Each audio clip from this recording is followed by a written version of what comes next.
Welcome to Praveena's cook book. హా, గుమగుమలు. అమ్మ రాసిన వంటల్లో ఈరోజు ఏం వండుతున్నావమ్మా?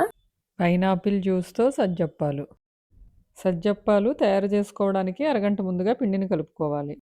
1 కప్పు రవ్వను తీసుకుంటే మైదాను కప్పుకు నిండుగా తీసుకోవాలి. పిండిలో కొంచెం సాల్ట్ వేసి 2 టీ స్పూన్లు నెయ్యి వేసి బాగా కలుపుకుని 2 టీ స్పూన్ల నూనె కూడా వేసుకుని పిండినంతా బాగా కలుపుకోవాలి.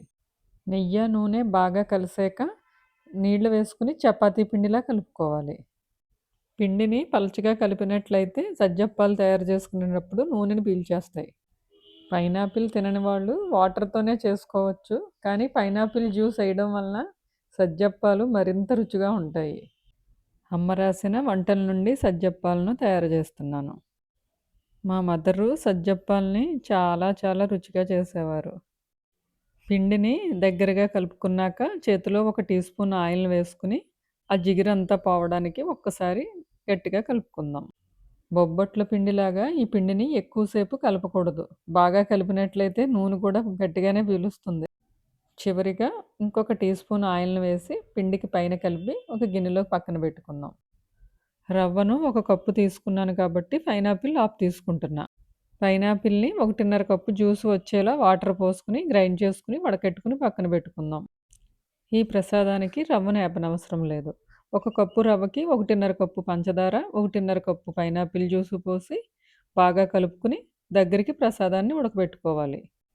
జ్యూసును బదులు నీళ్లను వాడినా కూడా 1.5 కప్పు పంచదార సరిపోతుంది.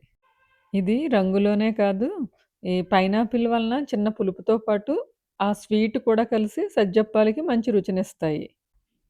నీళ్లతో ఉడికిన ప్రసాదం కంటే జ్యూస్తో ఉడికిన ప్రసాదం ఉడకడానికి కొంచెం టైం ఎక్కువ తీసుకుంటుంది. మీడియం ఫ్లేమ్లో పెట్టే ప్రసాదాన్ని ఉడకనివ్వాలి. ప్రసాదం దగ్గర పడుతున్నప్పుడు 1 టీ స్పూన్ నెయ్యిని వేసుకుందాం. ఇలా నెయ్యిని వేయడం వలన సజ్జప్పానికి మంచి రుచినిస్తుంది. ఇది దగ్గర పడడానికి ఇంకొక 5 నిమిషాల సమయం పడుతుంది. మా పెద్ద పాపకు సజ్జప్పాలంటే ప్రాణం. తన కోసమని బెంగళూరు సజ్జప్పాలు పంపిస్తే తన రూమ్మేట్ కేరళ అమ్మాయి ఉండేది, మెరిల్ అని. నేను బెంగళూరు వెళ్ళినప్పుడు అడిగింది, ఆంటీ నా పెళ్ళికి మీరు సజ్జప్పాలు చేసి పంపుతారా గిఫ్ట్గా అని. సజ్జప్పాలను ఇంతలా ఆస్వాదిస్తారా అని నాకు అప్పుడే తెలిసింది. ప్రసాదం ఇలా గరిటె నుంచి జారకుండా ఉంది అంటే తయారైందని అర్థం. 10 నిమిషాల పాటు పక్కన పెట్టి చల్లారాక బాల్స్లా చేసుకుని పక్కన పెట్టుకుందాం. వీటిని కూడా పూరీ ప్రెషర్లో చాలా ఈజీగా చేసుకుందాం. 30 నిమిషాల పాటు నానిన పిండి ఇలా ఉంటుంది. ప్రసాదం బాలు సైజు ఎంత ఉంటుందో దానికంటే కొంచెం తక్కువగా తీసుకుంటే పైన పెట్టుకునే తోపు సరిపోతుంది. అరచేతికి కొంచెం నూనె రాసుకుని పిండిని కొంచెం పలచగా లాగి మధ్యలో బాల్ పెట్టుకుని తోపును మొత్తం బాల్ అంతా కవర్ అయ్యేటట్టుగా పెట్టుకోవాలి. 2 అరిటాకులకి కొంచెం నూనె రాసుకుని ఈ బాలుని వాటి మధ్యలో పెట్టి పూరీ ప్రెషర్తో మెల్లిగా నొక్కుంటే సరిపోతుంది. మరీ గట్టిగా నొక్కినట్లయితే సజ్జప్పం పలచగా వచ్చి నూనె లాగేస్తుంది. సమంగా కొంచెం దలసరిగా చేసుకోవాలి.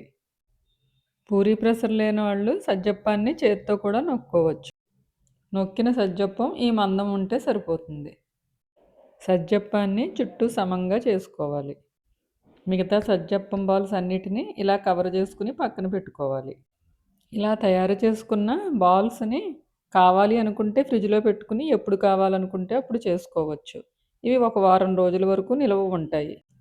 ఇలా తయారు చేసుకున్న సజ్జప్పాలను మీడియం ఫ్లేమ్లో గోధుమ వర్ణం వచ్చే వరకు వేపుకోవాలి. 2 వైపులా కూడా బాగా వేగనిచ్చి తీసుకోవాలి. ఇలా తయారు చేసుకున్న సజ్జప్పాలు వారం రోజుల వరకు బయట పాడవకుండా ఉంటాయి. పులుపు ఫ్లేవరు ఇష్టం లేని వాళ్ళు పైనాపిల్ జ్యూస్ బదులు పూర్తిగా నీళ్లతోనే చేసుకోండి. ఇలా వేగిన సజ్జప్పాలు పైన కరకరలాడుతూ లోపల మెత్తగా చాలా చాలా బాగుంటాయి. నూనె చల్లారినట్టుగా ఉంటే ఒకసారి హైలో పెట్టుకుని తర్వాత మీడియం ఫ్లేమ్ పెట్టుకుని సజ్జప్పాలను వేపుకోవడం వలన అవి మంచి కరకరలాడుతూ ఉంటాయి. లేదంటే పైన రంగు వచ్చేసి మాడిపోయినట్లుగా తయారవుతాయి. ఎంతో రుచికరమైన సజ్జప్పాలు మీకు నచ్చాయి అనుకుంటున్నా. ఈ వీడియో మీకు నచ్చినట్లయితే please like, share and subscribe.